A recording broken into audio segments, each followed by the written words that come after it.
Welcome inside the Woody Hayes Athletic Center. Dan Hope joined by Chase Brown after a newsy press conference with Ryan Day, as we learned, first and foremost, who Ohio State's starting punter would be. We also got at least leaders in the clubhouse at the right guard and will linebacker positions. But Chase, let's start with the punter, because how excited are you to watch a 6'7", 255-pound Nick McLarty boot the ball for the Buckeyes this year? Very excited. You know, Ryan Day was talking about how sometimes when McLarty punts, it goes out of the stadium, which, you know, I like to take him at his word. I think that's probably got to be true, right? He's going to be shooting some booming punts through the shoe this season, and I think that's going to be something that's really exciting to see. Yeah, I think what Ryan Day said really kind of matched up with what we saw from Nick McLarty in the early practices that were open to the media. And there's times he will boot that ball, and it's like, wow. There's other times where he wasn't as great, but Ryan Day said his consistency's gotten better over the last few weeks. And so we did feel like coming into camp that, you know, it felt like they always kind of wanted him to win that job because of his potential, and now he's done enough to do that. And so we do know, you know, barring something changing here in the next 9 days, that Nick McLarty is going to be Ohio State's starting punter for that season opener against Akron.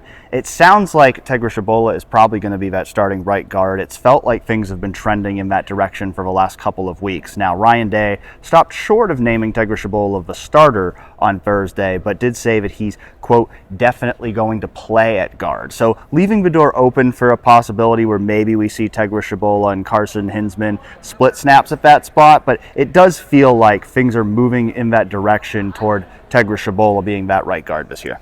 I would think so, and I think maybe part of it is Carson Hinsman was a starter for most, if not all, the season except for that Cotton Bowl last year.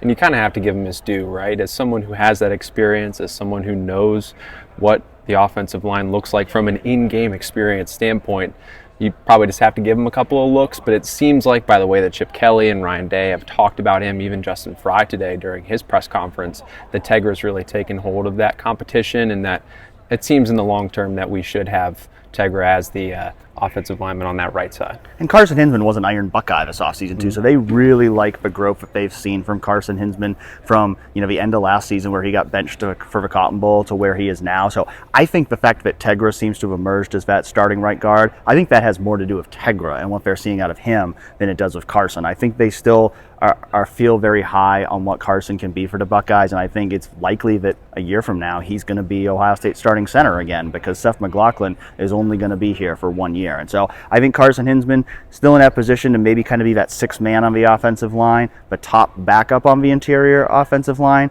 but it certainly seems likely that next week against Akron we will see Tegra Tshabola take that first snap at right guard. It also seems very likely that we're going to see Sonny Styles take that first snap at will linebacker, because Ryan Day, again, stopping short of fully naming Sonny Styles the starter, calling him the leader in the clubhouse at will linebacker, but he was asked at the will linebacker, he didn't even say C.J. Hicks's name. So I think that kind of says something about where that competition is right now. Not to say that C.J. Hicks isn't going to have a role in this defense, but based on everything he said about Sonny Styles, again, I think matching up with what we saw in those early preseason practices, that he's looking really comfortable in that will linebacker role now after making that move from safety last year. And so it would be a big surprise if he is not the first team will linebacker in that first game.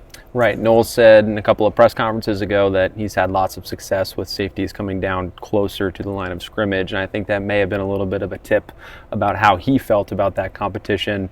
You're right that Ryan Day stopped a little bit short of naming Sonny Styles a starter, but again, sort of like Carson Hinsman, he has that experience, right? That in-game experience that I think deserves some attention from the coaching staff. And then on top of that, the way that Ryan Day described his performance on the field makes him sort of the clear front runner to start at the will. He was saying that Sonny, since transitioning to linebacker, has looked confident, he's looked fast, he's playing violent. They love that word violent this preseason. I think Sonny Styles has really shown his ability to just have a knack for getting his hat toward the football, just getting into the backfield when he can, but also just being able to be versatile in a way that he can cover defensive, or be like a defensive back like he was last season in covering some of the bigger tight ends or maybe even some of the slot receivers. He just has versatility that I think could be valuable for Ohio State, and I think he's shown that maybe this preseason in the way that they want to use him in this defense. And that really kind of answers the position battle questions for this team going into the season. I mean, we don't necessarily know whether Will Kacmarek or G. Scott Jr. will be that first tight end on the field, but we expect them both to play a lot. I mean, we anticipate that it's probably going to be Carnell Tate and Jeremiah Smith starting alongside Emeka Egbuka at wide receiver, but Brandon Inniss, I think we expect him to get some playing time in there too. I mean, we don't necessarily know whether Travion Henderson or Quinshon Judkins will be the first running back on the field, but we know they're both going to play a lot. And then that defense now, if Sonny's the will linebacker, you pretty much know who all the other starters are. So I think there's a really good feel now. Even specialties, maybe we don't know who the kick and punt returners are, but we know Nick McLarty is going to be that punter now. So you got a pretty good feel now for what that starting lineup's going to look like in 9 days. Right, and with the returning positions, it's kind of like, do you really lose anything if Carnell Tate's returning a punt, or Emeka Egbuka, Jeremiah Smith, or Bryson Rogers, Travion Henderson returning kicks? All these guys are so athletic, right? If they get the ball in their hand and they're in open space, they are dangerous. And so with that, you could see a multitude of guys take over those positions depending on matchups, depending on the way they want to impact the game in special teams. That was one thing Ryan Day said today too, was that he wants to be more involved in special teams this season, sort of taking a step back from the he really entrenched himself in the offensive play calling since he took over as head coach in 2019. So now with Chip Kelly here, he wants to take a step back, wants to oversee all three phases of the game. So I'm curious to see what the special teams will look like now that Day sort of has his hands over it, not only in the preparation, but also on game day too, it sounds like. And of course, the other big topic that people were wondering about coming into Thursday's interview session was, what would Justin Frye say when he was asked about recruiting? And of course, he couldn't talk specifically about prospects, and so he couldn't be asked directly about David Sanders Jr. But a big question mark right now of where things stand for Ohio State on offensive line recruiting. He told us, we're not done yet, keep our head on a swivel. He mentioned the weekend coming up. We just learned today that Javon McFadden, a guard from Maryland area, will be making a commitment on Saturday. And so that might be kind of a hint there of what's coming on the offensive line recruiting front. That doesn't necessarily make up for losing out on David Sanders Jr. or Josh Petty or some of the other, five-star type targets that Justin Frye has missed out on. But at least from his perspective, he doesn't necessarily think they're in a dire position there in offensive line recruiting. Did say, we of course want to go get all those, five-star guys that we can, but didn't give off the impression that he is panicking about the offensive line in the way that maybe Ohio State fans are. And Dan, you wrote this past weekend sort of what Frye can do maybe to put himself back in the good graces of the Ohio State faithful.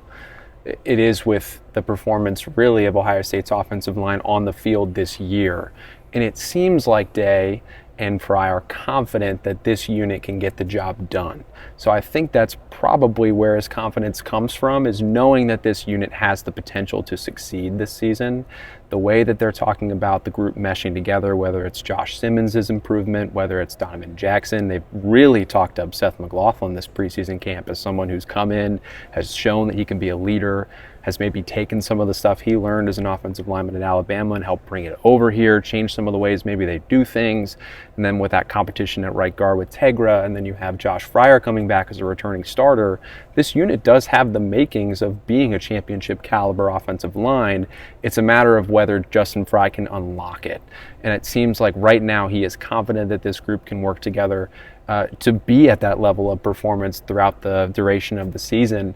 Whether or not that happens, we'll see, but it seems like right now he's confident that this group has what it takes. And Ryan Day did make it clear. His expectation is for Ohio State to have the best offensive line in the country. The standard for the offensive line is just as high as it is at wide receiver or quarterback or cornerback, what have you. And so, I don't think anybody's shying away from the fact that that's the expectation for this year's offensive line. And if the offensive line isn't championship caliber, Ohio State could have a new offensive line coach next year. We've said that before. So, again, it's so much of it is going to come down to that performance on the field. But of course, the recruiting is something that never stops, even as we are now 9 days away from the start of Ohio State football season, which means we are going to have a lot more Ohio State football coverage coming your way here in the days and weeks to come. And so we hope you continue to keep up with us on 11 Warriors YouTube channel and over at 11warriors.com. And we'll catch you next time for another episode of Press Coverage.